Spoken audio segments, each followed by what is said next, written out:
All right. Hello, Akalani's community. This is your principal, Travis Bell, and this is our closure connection for the week of March 27th. It's the Friday before going into your spring break. My goal is to bring these to you weekly, and wanted to highlight for you today these three things. One is just a quick check at our current reality.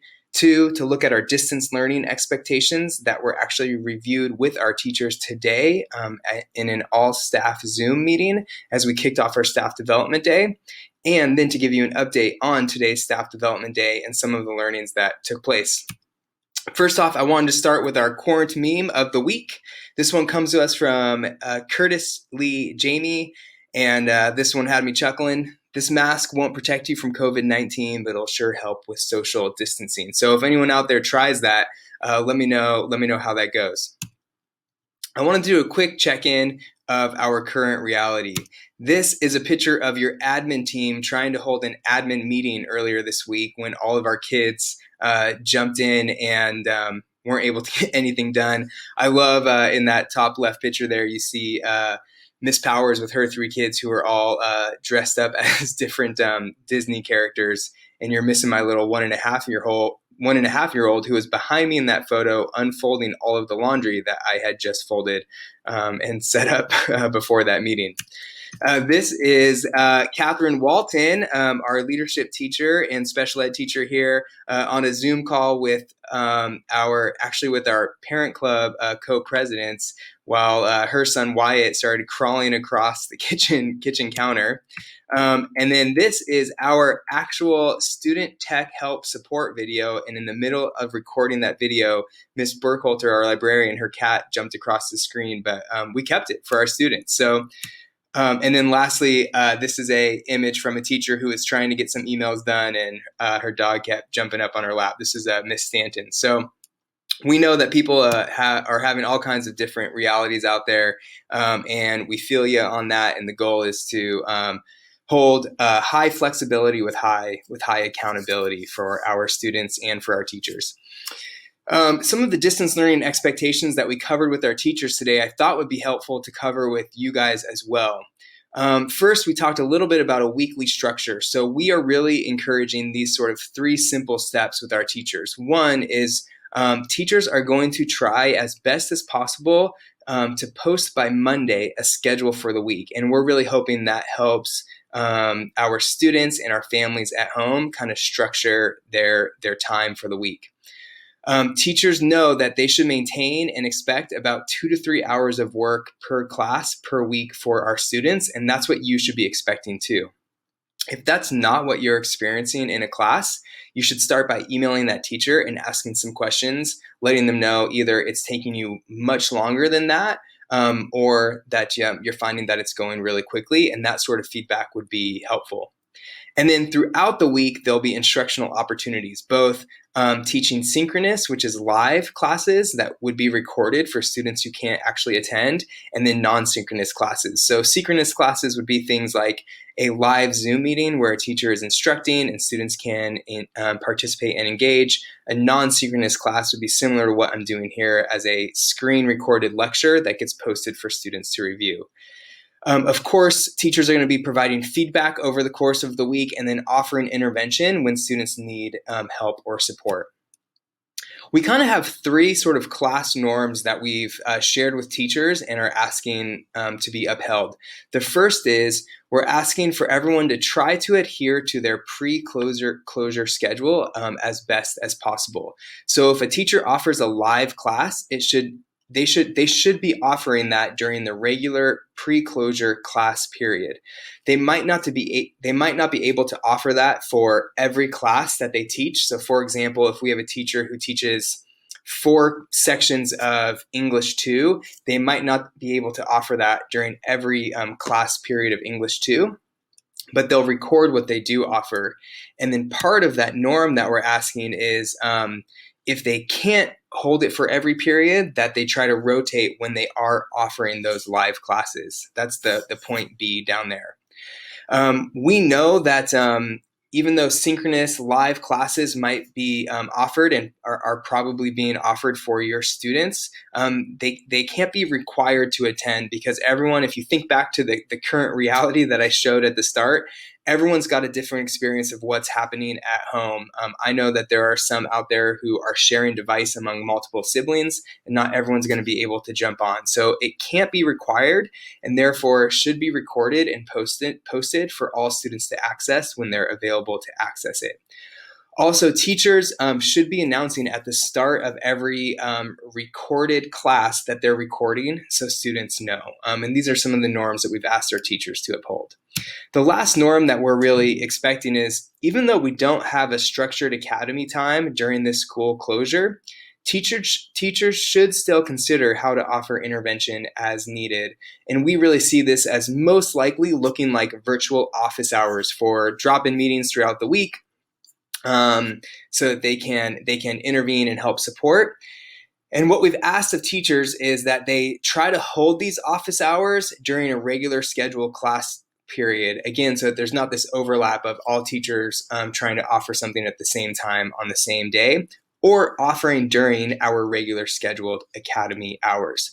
Of course, some teachers, depending on their availability and schedule with kids at home as well, might need to offer stuff outside of the school day. And we know at home with families and students, it's going to be different as well. And people need to structure their time as best as they see appropriate. Again, that's where we talk about that high flexibility with high accountability. We talked a bit about assignments and assessments with teachers this morning, and I just wanted to share a little bit with you. Assignments are should be based around essential standards. So teachers should really be paring down their curriculum to look at two things: longevity and leverage for students.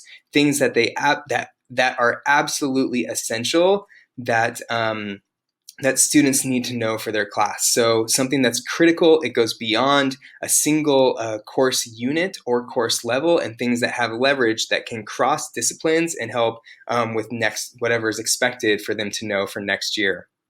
And teachers are coordinating that with departments and collaborative teams on what's essential.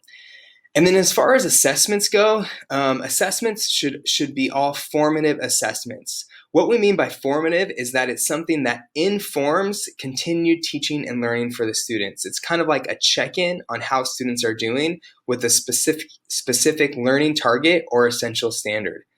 A summative assessment is really something that's, hey, we've wrapped up all the teaching and now we are demonstrating what learning has happened, and it's designed to show whether the student has mastery over a specific topic or not. All Q4 assessments at this point during the school closure are to be formative assessments, not summative assessments. And we'll cover some more of that as we continue through this school closure time. I also wanted to share with you that there's a lot more on the Acalanes District website. I put the link in here for you, and rather than clicking on that link and taking you through the website, we've created a whole page to COVID-19 updates. It's pretty seamless. It has 3 categories about online learning, wellness, student support, and then how to stay connected. So you can go to the district website, the Acalanes website, links to that same information when you click on our COVID-19 updates, but I put the website in here for you. That's constantly being updated, and that includes the frequently asked questions page. As we get questions coming in, we're trying to update that document and keep it as live as possible, so that people are able to get answers to the questions that they might have. I wanted to share with you a little bit about our Staff Professional Development Day today. We had a really great day today. It's actually just wrapping up here in a few minutes. And we started the day with an all-staff Zoom meeting where we were able to review some of these expectations and talk about some standards for online learning. But there were also a myriad of targeted workshops that included everything from setting up their fourth quarter gradebook and school loop, which is obviously essential that they do and do right given the current circumstances. To Google Classroom integration with School Loop and how to effectively use Google Classroom. There was sessions on interactive whiteboards and video creators, screencasts, Zoom meetings, Google add-ons, and Illuminate Live proctoring. There were multiple hour-long sessions throughout the day where we had our teachers who are proficient and have a high level of skill in these areas to facilitate and lead other staff members in training them and getting them the learning that they need in order to engage online. Of course, throughout the day, we also had live Zoom drop-in meetings for teachers that had specific questions on things that they needed. And then there was time during the day as well for departments and course-alike teams to connect and engage and try to bring some parity of expectation and understanding for the courses that they're teaching. It's been a really great day and has set up the teachers for a lot of success going into spring break. And then when we come back from spring break, we have another staff development day on that Monday, April 6th, I believe. And they'll be able to follow up on some of this work, get more training, be able to get some answers to questions that they might have had as they've tried to implement some of their learning from today, and then anticipate that when we roll on April 7th, we're moving forward with effective online learning. I was able to sit down with a few department chairs and one of our TOSAs for a Zoom meeting, and I asked them to share a little bit for the governing board who approved this sort of calendar shift of these two professional development days, to thank them and talk a little bit about what they were learning. And as they were sharing, I was like, I think our community really needs to hear this as well. So this is a video that's addressed to our governing board, but I've linked in here. I'm including in here for you to see as well, so you can hear some of these updates. So check this video out. Right. Governing board, I'm here with some of my all-star teachers from Akalani's.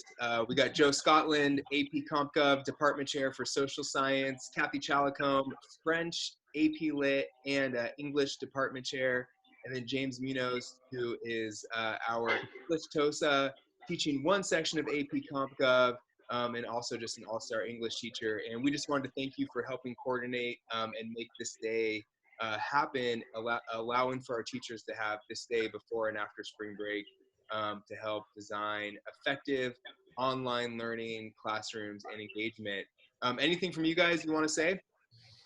It's really important that we have this. We now have a couple of weeks under our belt, and so I think now we really have some questions that we're trying to get answered, and how to sort of fine-tune things that we've been kind of mulling with over the last 2 weeks. So the timing is great, and I think it'll be really nice to kick off after spring break another day of work together. Yeah, and if I can say, I feel, Kathy's right, I feel that for the last couple of weeks, teachers have been calling audibles constantly, and we constantly felt under the gun, and to have this day to take a deep breath and sort of plot out what we want to do when we come back, when we quote unquote return from spring break, was invaluable, and I can't thank you enough for that. Yeah, it's been just extremely valuable to be able to figure out Screencastify and to figure out how to use Zoom for hosting Socratic seminars, which I've been doing this week and trying to figure out how to be successful at that. And so all of this new technology is really changing the way that we're able to provide students with access to the material and the curriculum, and it's facilitated great conversations about essential standards and skills. And so we're working on alignment in that regard, and it's because of this day that we have that space to have those great conversations, to really create dynamic instruction and alignment. And it's been a great day so far, and it's barely started. Can I add one more thing? That we have, we already were pretty far out the gate on a lot of good things already. We're really very comfortable for the most part with Google Classroom and some other things. We had a lot of people that were already on site that had been working with things like Screencastify. We already were using Google Classroom. I know just from things that I've heard from people who have kids in other districts that they are much more, they're struggling a lot more with this new world that we're in. And I think also just having that interaction with our administrators in the district office. We're lucky to be in a small district where we really do have very close collaboration with them, and all of that has made it that much more effective for us. Yeah, yeah, absolutely. Awesome. Yep. Absolutely. Hey, Joe, Kathy, James, thank you guys, and to the governing board, thank you again. We're gonna get back to gearing up, doing some more work. All right, Okay. thank you guys. I think that was a really great sort of reflection. That was done pretty early in the morning, and already you can see how much engagement there was, and just the value that today brought to our teachers. So I hope that you guys found some value in getting those extra days that bookend our spring break, which is this next week, March 30th through April 3rd. And then we return on Tuesday, April 7th. So again, that Monday is another staff development day for our teachers as we come back. I really hope spring break is just a respite and a time to take a breath as a family, and to be able to just pause and hopefully slow down a little bit, which I know people keep talking about this social distancing, shelter in place experience as an opportunity to slow down. But if you're like me, I know I haven't felt that at all. So I'm really hoping that my family and I will get to experience that over the spring break. And I hope the same for you and your family. That's it for this week's Closure Connection. We'll be back after spring break. Again, my goal is to do this every week. And as we get going, I'll try to share out some more videos of what we're doing during the school closure to stay connected with the community and to engage online. Feel free to reach out. Know how thankful I am for you, our Dons community, who continue just to show up for one another, and is just another reminder and testament that community can't be canceled. Go Dons.